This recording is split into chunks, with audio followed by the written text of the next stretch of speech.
Ang ato ang maabot nga Christmas party is karong December 14. So ang tanan na ba diri naghatag sa ilahang wish list?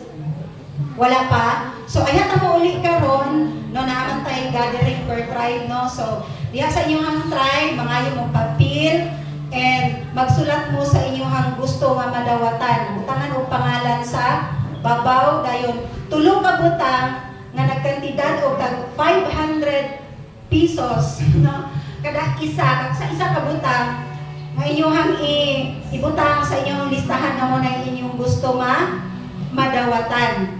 So kay 500 man kung gusto gid mo nga pwede na siya per family pero pwede pud kung gusto gid ninyo nga lahi sa akong bana, lahi sa akong anak, lahi sa ako ang asawa, okay ra gihapon kaayo. Pero okay ra gihapon nga sa isa ka pamilya isa lang ang inyong i-appeal o kanang bunuton. Then, ang food gihapon ana is per team. Naaman to'y naay pula nga team, naay green, purple, naay blue, then naay purple. Walay blue, green. Ha? Walay green. Upat ba yung team? Walay green. So naay, kinsa man tong green team? Si Ate Weng. Ang blue, silang Joren. Purple. Ang red, Pastor Romay. Then ang purple, kami na. Kami na. So, magtabok ta niya, magsabot ta.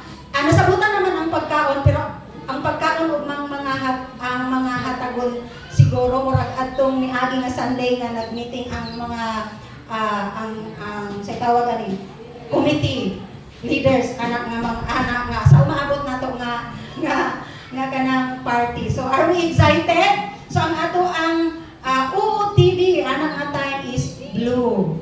So, unsa man, wala may giingon dito nga dark blue, basta blue. Oh, pwede ra po mag-lipstick o blue.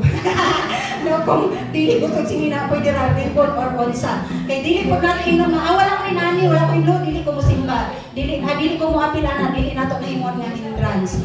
Amen? So, as we celebrate, no, anak nga panahon, so maglipay ta. O kaya ta uli, once again, magtapong ta per tribe. So, manindog ta,